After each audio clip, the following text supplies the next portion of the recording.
Bismillahirrahmanirrahim.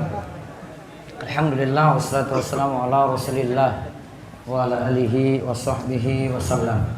Puji syukur kita panjatkan pada Allah, salawat dan salam semoga tercurah pada junjungan kita Nabi Nabi Muhammad sallallahu alaihi wasallam. Baik, kita tadi sampai halaman berapa? 24. Baca perkataan dulu Syekh Mubarak Al-Mili. Syekh Mubarak Al-Mili rahimahullah, Ketua Jam'iyah Ulama Muslimin Al-Jazair mengatakan, tidak cukup dalam dua kalimat syahadat hanya dengan mengesahkan Allah semata. Namun orang yang mengucapkannya wajib menafikan atau mengingkari adanya ilah-ilah atau sesembahan selainnya dan membatasi hak penentuan syariat hanya kepada seorang Rasul yang diutus untuk menyampaikannya. Tidak cukup dalam dua kalimat syahadat hanya mengesahkan Allah saja, namun harus meninggalkan syirik. Ya, harus meninggalkan syirik.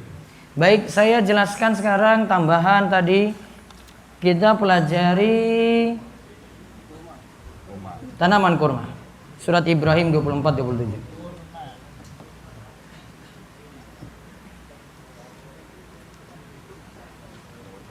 Saya bacakan hadisnya dulu. Rasulullah SAW bersabda, "Inna minasyajarati syajaratan la yasqutu waraquha wa innaha masalul muslim." Sesungguhnya ada di antara pohon satu pohon yang tidak pernah gugur daunnya. Terus wa innaha masalul muslim, itulah permisalan untuk orang muslim. Fahaddisuni ma hiya. Maka sebutkanlah kepadaku apa pohon tersebut. Lalu orang-orang menerka itu adalah pepohonan wadhi. Lantas Abdullah itu menjawab saat itu, terbesit dalam benaknya, dia jawab, annahan nakhlah. Itu adalah pohon kurma. Namun Abdullah bin Abbas saat itu malu untuk beri jawaban karena dia adalah sahabat junior. Dia menghormati yang lebih tua. Di antara adabnya, kalau ada yang lebih tua, gak dahulukan bicara. Tunggu yang lebih tua itu untuk berbicara. Maka dia tidak jawab, namun dalam batinnya dia sudah terka ini. Ini pohon kurma. Namun aku malu untuk mengungkapkannya. Kemudian mereka berkata, wahai Rasulullah, beritahukanlah kami pohon apa itu. Kemudian Nabi SAW jawab, hiyan nakhla, itu adalah pohon kurma. Maka bahasan kita sekarang, kenapa pohon kurma itu dimisalkan untuk orang muslim. Jadi permisalan untuk orang muslim.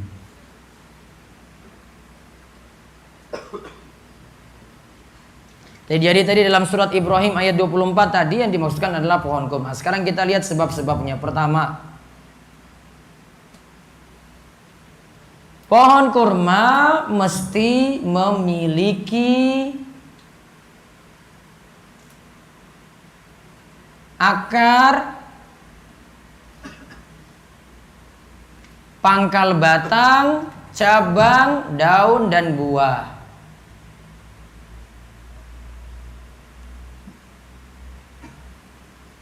Akar, pangkal batang, cabang, daun, dan buah.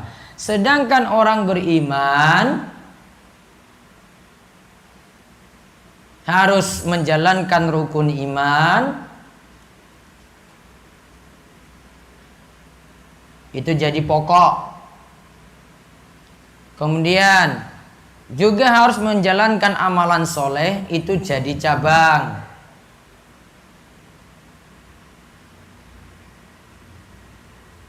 Sedangkan buahnya itu adalah kebahagiaan. Itu alasan pertama ya. Pohon kurma punya apa tadi? Akar, pangkal batang, ada batangnya, ada cabangnya, ada daunnya, ada buah. Orang beriman juga punya ini. Pondasinya dia harus kuatkan dengan iman, itu pokok rukun iman. Kemudian punya cabang itu nanti dengan amal soleh. Kemudian punya buah, yaitu apa? Orang beriman itu pasti bahagia. Terus yang kedua, Pohon kurma tidak akan bertahan hidup kecuali dengan disiram dan dipelihara.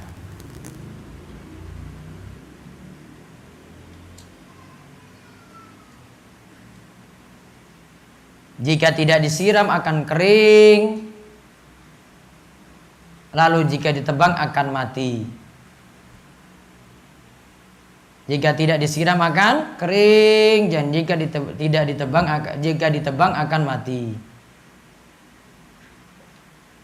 Terus orang beriman bagaimana? Orang beriman itu butuh siraman wahyu. Dan itulah yang jadi ruhnya. Kapan dapat siraman wahyu ini? Ke mall, jalan-jalan, nongkrong di kafe. Iya dah? Cuma habiskan duit aja. Kemana? Ke majelis ilmu. Bukan ke pantai Gesing. Ke majelis ilmu. Itu baru wahyu itu disiram, tumbuh subur. Terus sudah keberapa? 2. Alasan ketiga, pohon kurma itu sangat kokoh. Karena apa? Akarnya kuat.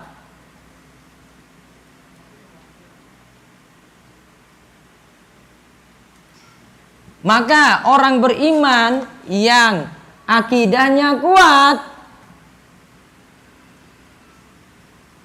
akidah dan imannya kuat,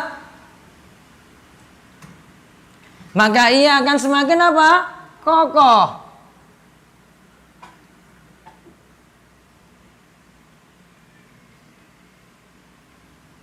Itu yang ketiga. Pohon kurma itu yang kokoh karena akarnya tadi apa? Kuat. Orang beriman itu bisa kuat kalau punya akidah dan iman yang kuat. Terus yang keempat, pohon kurma tidak dapat tumbuh di sembarang tanah.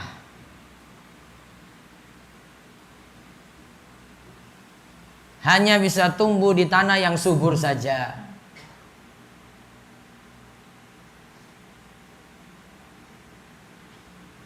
Dan juga tumbuh di tanah yang cocok. Kurma mau tumbuh ya sama-sama kering kayak gunung kidul, ya belum tentu bisa tumbuh. Belum tentu bisa tumbuh. Maka untuk orang beriman sekarang, untuk orang beriman,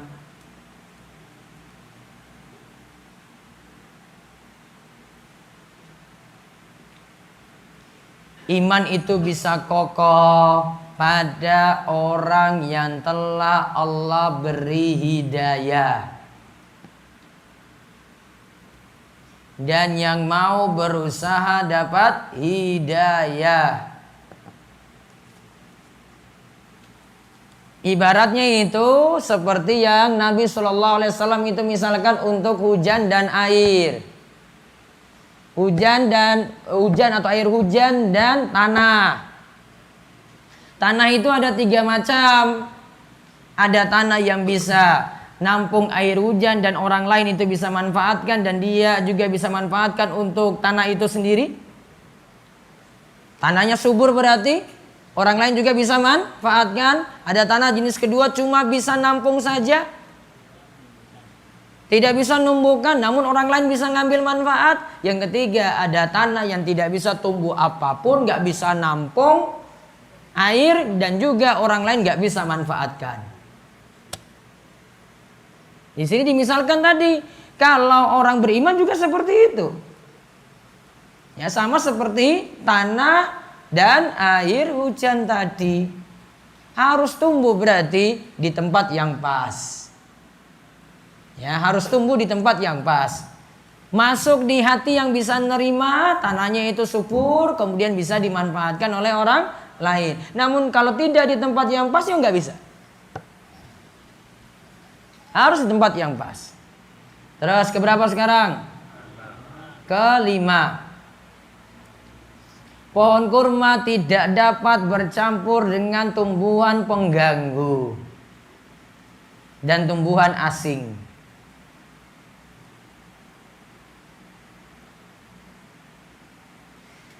Ulang, pohon kurma tidak dapat bercampur dengan tumbuhan pengganggu. Apa tumbuhan pengganggu itu biasanya apa? Gulma. Dan tumbuhan asing yang bukan jenisnya. Nah, tanaman-tanaman tadi itu bisa melemahkan pertumbuhan kurma. Nah, sekarang kalau orang beriman. Orang beriman tidak bisa bergaul dengan sembarang orang. Kalau dia bergaul dengan ahli maksiat bisa melemahkan iman.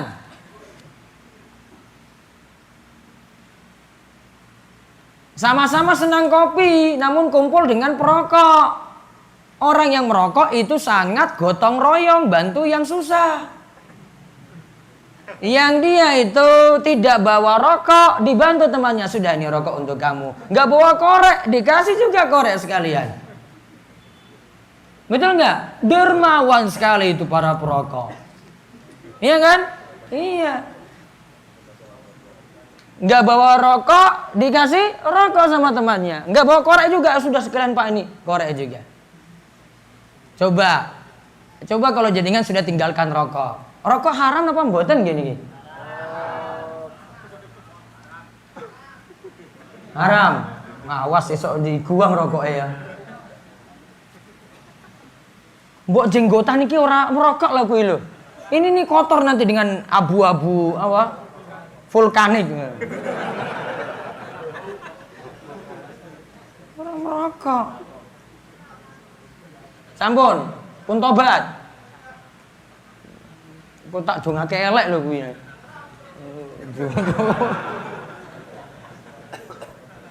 Sak grup gitu. Belum temannya kalau kumpul bareng gitu. Itu tadi kan dermawan sekali. Coba, sekarang sudah berhenti rokok. Iya kan? Terus ketemu teman lama lagi, nongkrong bareng, ngopi bareng.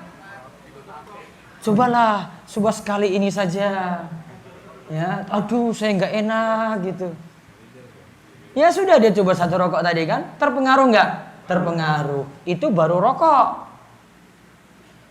Belum minuman keras, belum narkoba, belum bagi yang jomblo lihat teman punya pacar, waduh kapan saya punya pacar sama juga dengan dia, bisa boncengan bareng.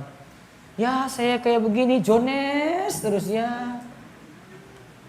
Galau terus, merunduk terus.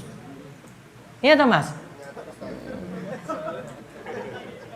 Terpengaruh. Waduh sudahlah saya cari pacar lah, elek ora apa-apa, sepenting dua pacar. Nah, coba lihat. Pengaruh teman. Betul nggak? Ada yang mau punya pacar tuh cuma gara-gara malu sama temannya loh itu.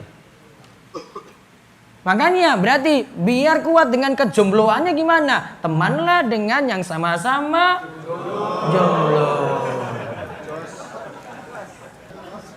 Betul kan? Kalau enggak terpengaruh.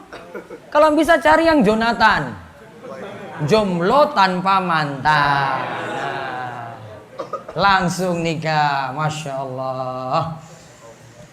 Terus saya sudah punya mantan gimana Ustadz? Ya itu resikomu itu, tobatlah pada Allah.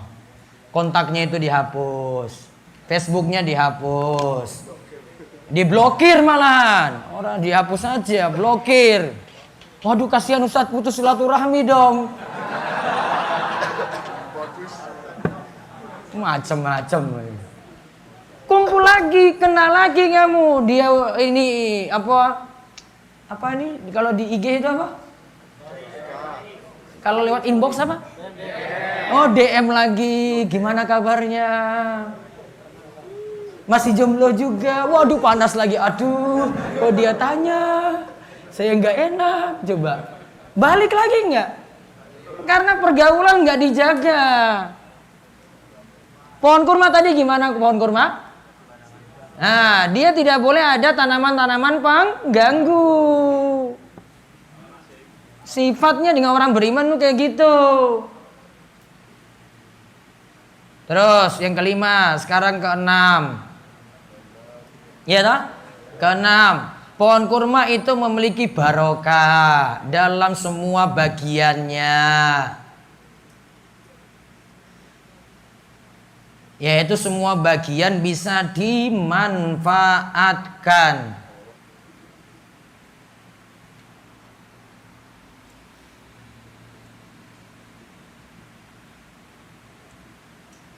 Ibnu Hajar itu katakan gini, saya jelaskan dulu perkataan Ibnu Hajar. Barokah pohon kurma itu ada pada semua bagiannya. Dari mulai tumbuh sampai pohon kurma itu kering. Kemudian setelah itu seluruh bagian pohon ini dapat diambil manfaatnya. Sampai-sampai bijinya pun juga bisa dimanfaatkan. Demikian juga serabutnya. Demikian juga ada tali yang dihasilkan di situ. Semua bisa dimanfaatkan. Maka kaitannya dengan orang beriman. Orang beriman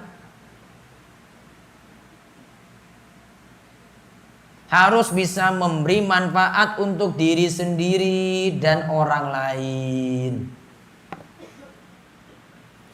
Jangan cuma pentingkan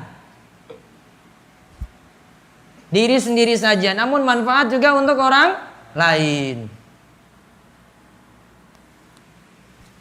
Sudah ke 6, sekarang ke 7.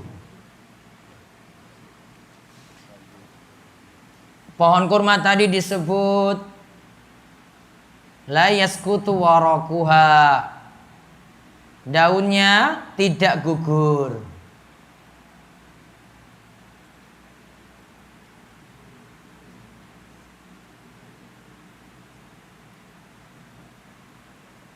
Artinya pohon kurma tetap konsisten dengan daun yang ia miliki. Tadi musim panas, musim dingin nggak gugur. Contoh sini ini tanaman jati, ini sekitar antum ini tanaman jati. Musim hujan daunnya hijau, tumbuh. Musim kering gugur. Jadi yang datang di daun November tuh lihat sini kering. Datang di bulan Februari hijau, tumbuh. Nah kaitannya dengan orang beriman apa? Orang beriman mesti konsisten alias istiqomah dengan ketakwaan sampai husnul khotimah. Harus apa? Konsisten. Jaga itu iman, jaga itu akidah, jaga itu amal. Jangan rontok daunnya. Kayak pohon kurma, berusaha jaga. Pohon kurma nggak pengaruh musim. Baik musim panas, musim dingin, yo tetap daunnya ada. Maka orang beriman juga gitu, jaga konsisten itu tadi. Oh saya itu ngaji terus. Ya, mau ada pengajian rutin, mau ada daurah, mau dikasih makan nggak dikasih makan. Iya toh? Iya. Betul nggak Mbak? Mau dikasih soto, orang dikasih soto. Nah. Pokoknya gitu. Konsisten. Apapun itu. Dia jaga keistiqomahan. Terutama dalam ngaji itu butuh istiqomah. Tadi yang tanya tadi, sudah nikah atau belum nih? Nikah. Jangan-jangan sudah nikah, sudah punya istri ayu, lan cantik. Aduhai. Akhirnya nggak ngaji. Innalillahi wa inna ilaihi rajiun. Sudahlah kamu jadi jomblo aja nggak apa-apa. Pada gara-gara perempuan nggak ngaji. Istrinya cerewetin terus di rumah. Mas pokoknya harus kerja lagi. Ngaji nggak ada kesempatan. Tapi cantik Ustadz gimana? Mikir lagi dia itu, mikir lagi. Sudah berapa? 7, 8. Pohon kurma disebut pohon yang thayyib. Baik. Thayyib itu artinya baik.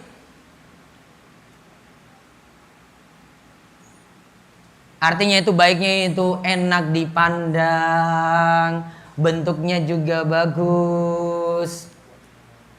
buahnya rasanya enak, itu thayyib. Berarti orang beriman harus gimana? Sekarang orang beriman itu harus apa? Penampilannya bagus, akhlaknya baik, batinnya juga baik, ibadahnya juga.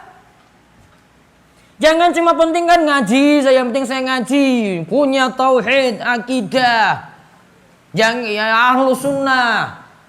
Yang penting saya bukan ahlu bid'ah wa dhalalah. Namun keras, dengan teman nggak pernah senyum. Beda kalau kamu dengan akhwat. Kalau akhwat yang jangan senyum-senyum ya bahaya. Daun-daunmu berguguran nanti itu. Ya, tadi ibaratnya sudah dikasih tahu kok. Bahaya. Ya, apalagi masih muda. Gak ada tempat pelampiasan lagi, ya Allah. Astagfirullahaladzim. Coba. Musibah kan? Berarti kalau orang beriman tadi apa? Akhlaknya bagus, lahiriahnya bagus, batinnya juga bagus. Karena disebut pohon yang thayyib. Batinnya juga, rasanya berarti. Rasanya juga enak. Dan thayyib, ingat, thayyib itu thayyib untuk semua berarti. Iya kan? Untuk anak-anak juga bisa, untuk dewasa juga bisa, sepuh juga bisa. Berarti dia bergaul dengan siapapun bisa. Ya. Jangan dengan akhwat saja. Gimana Dek, sudah jam 3 subuh. Kamu ingat gak sekarang sudah sholat tahajud? Waduh. Masih kayak gitu? Tobatlah pada Allah. Banyak-banyak tobat itu. Sudah, sekarang berapa? 9.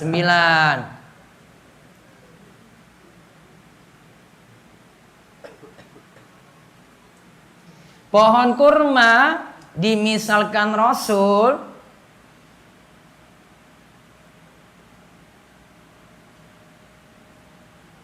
bahwa jika kita ambil sesuatu dari pohon kurma, niscaya akan mendapatkan manfaat.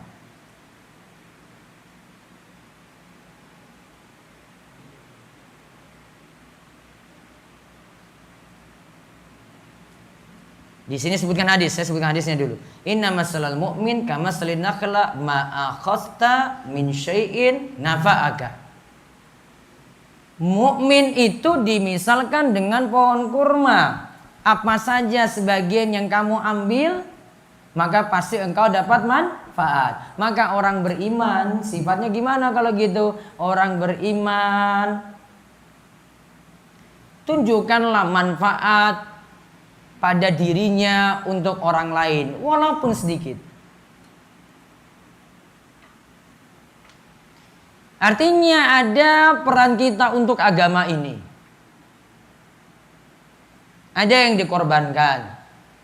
Punya harta, korbankan harta. Punya waktu, korbankan waktu. Punya pikiran, korbankan pikiran. Punya ilmu, ajarkan ilmu tadi. Walaupun syai' aja. Syai' itu sebagian saja. Kalau tadi yang kita bahas sebelumnya itu semuanya. Kalau ini sebagian punya, usahakan itu, tularkan pada yang lain. Lalu yang ke-10, pohon kurma. 10 toh? Ya. Pohon kurma punya tingkatan-tingkatan kualitas.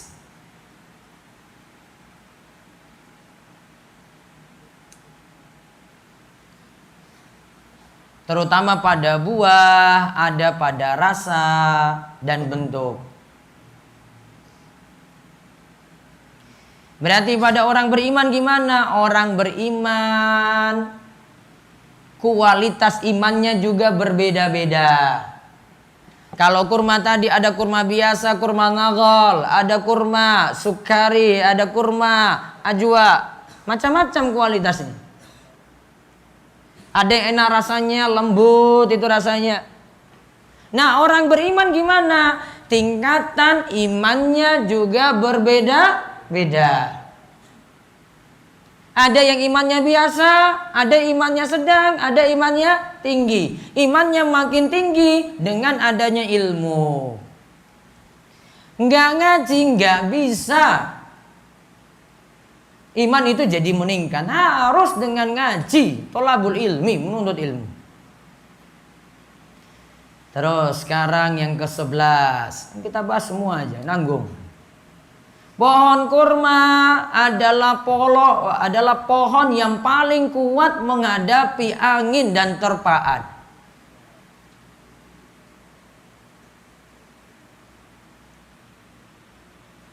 Kemudian untuk orang beriman gimana? Orang beriman harus sabar menghadapi ujian dan musibah apapun.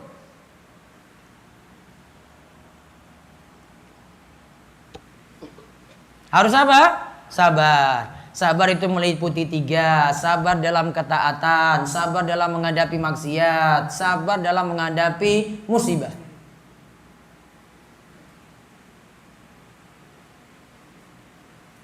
Terus 12. Pohon kurma semakin tua malah semakin bagus.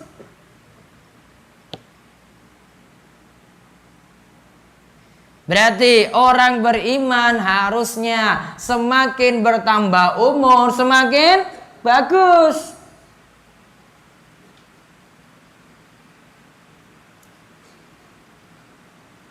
Ya, harus semakin bagus.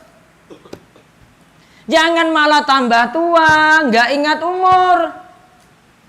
Akhirnya tambah sepuh, uban muncul, cari pewarna rambut, warna ireng, warna hitam. Pengen lagi jadi nom, jadi muda. Apa hikmahnya coba? Kenapa tidak boleh dikasih warna hitam itu rambut uban? Kenapa? Biar ingat umur. Karena kalau dikasih warna hitam, wah saya ini masih muda. Padahal sudah swidak tahun, 60. Padahal apa? Swidak itu apa? Wayai apa? Tindak. Harus sudah siap-siap kan? Iya. Dikasih rambut uban untuk apa? Pengingat. Harusnya tambah berkualitas. Imannya tambah kuat, amalnya tambah banyak, sedekahnya tambah banyak. Kayak pohon kurma. Pohon kurma makin tua makin bagus. Insyaallah. Ya. Pelajaran luar biasa di pohon kurma itu. 13. Pohon kurma tidak pernah berhenti memberi manfaat walaupun gagal berbuah. Karena kalau nggak bisa ambil buahnya, bisa ambil apanya coba? Pelepahnya. Ya kan? Bisa ambil daunnya, serabutnya. Ada saja yang bisa dimanfaatkan. Berarti orang beriman gimana? Orang beriman itu tidak pernah lepas dari kebaikan. Walaupun apa? Kadang lagi hadapi kegagalan. Tadi kan gagal berbuah kan? Ya, kegagalan, musibah, ujian untuknya tidak menghalangi dia untuk berbuat baik.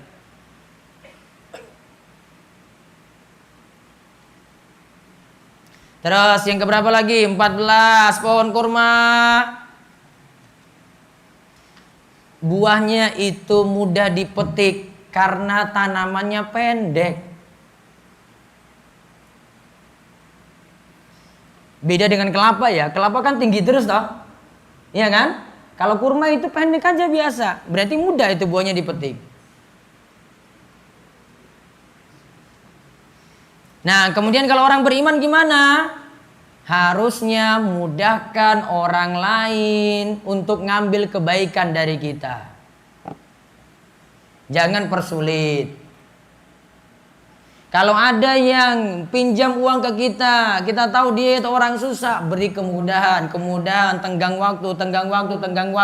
Kalau enggak, putihkan utang tadi.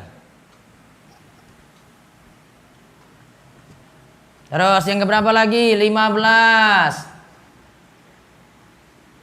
Masya Allah. Buah kurma ada yang disebut rutab. Itu kurma fresh.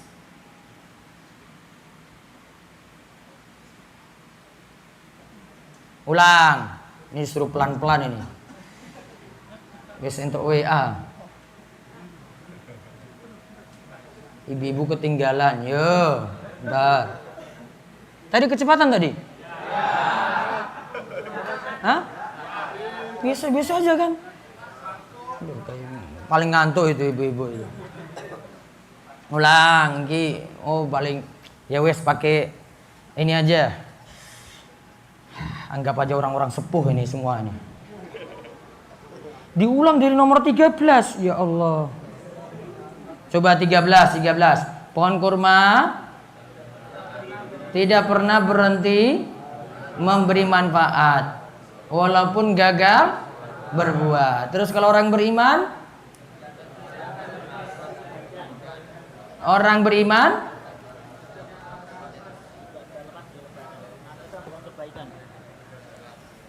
orang beriman tidak bisa lepas dari kebaikan.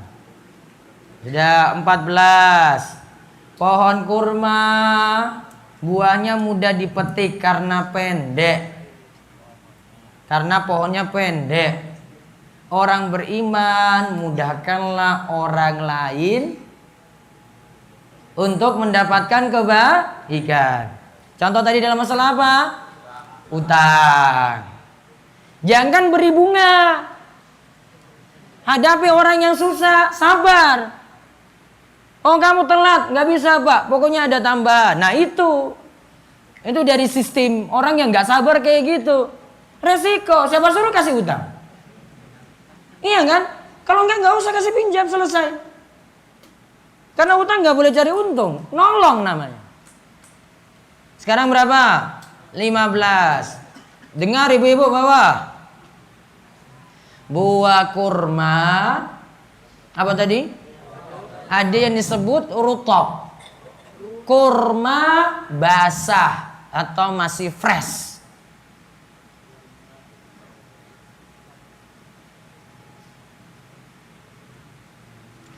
Rasanya manis, lembut dan enak.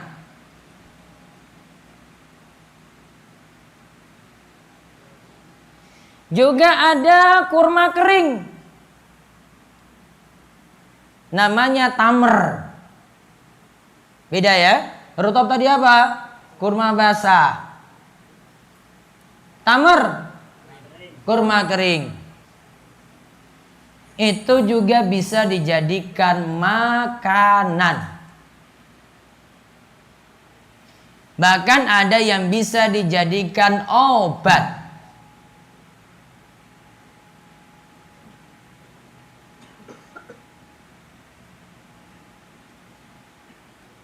Artinya di sini kita misalkan orang beriman, imannya itu sudah dirasakan manis.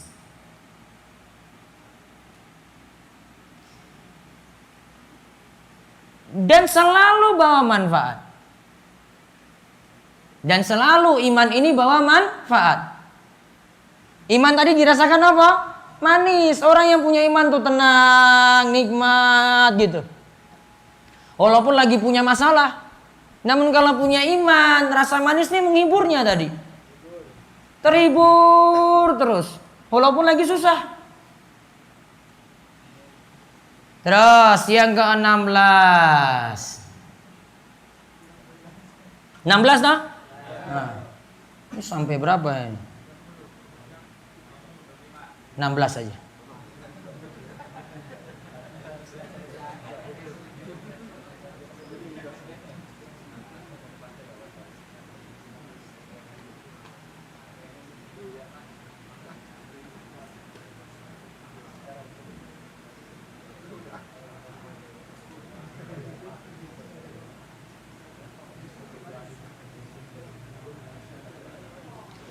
Pohon kurma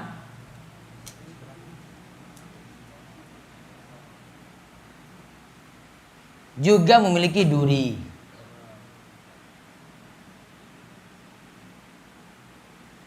Pohon kurma juga memiliki duri, walaupun punya manfaat yang banyak. Ini jadi pelajaran, orang beriman tidak selamanya bersikap lemah lembut. Kadang harus bersikap keras. Kadang harus bersikap keras terhadap musuh-musuh Allah. Bisa jadi situ orang kafir, orang musyrik, bukan sekongkol, ya, atau bukan malah menghapus, sudahlah kita yang penting bersatu sajalah. Ya, yang penting kita itu bersatu saja. Kamu jimat nggak apa-apa, ini nggak apa-apa, nggak ada pengingkaran sama sekali, nggak boleh. Harus ada sikap keras juga. Oh, kita beda dong. Saya nggak mau gitu sama kamu. Saya nggak mau loyal sama kamu. Saya nggak mau dukung dengan kamu. Jadi ada sifat yang bertolak belakang ada. Dia itu loyal. Nanti ujung-ujungnya sini ditambahkan loyal. Orang mukmin itu loyal pada orang mukmin. Dan orang mukmin itu, orang muslim itu tidak loyal pada orang-orang yang tidak beriman. Jadi sesama orang beriman itu dia loyal. Loyal itu apa? Dukung. Namun untuk orang kafir yang tidak beriman tidak dukung. Jadi nggak selamanya itu bersih dari duri tadi. Duri juga ada, namun duri sini punya tujuan. Dari tanaman kurma juga punya tujuan. Nah, duri di sini maksudnya apa? Enggak selamanya bersikap lemah lembut. Kadang ditempatkan pada orang kafir gimana, orang beriman itu seperti apa? Harus dibedakan. Dia lebih cinta pada orang-orang beriman dan benci pada orang-orang yang kafir.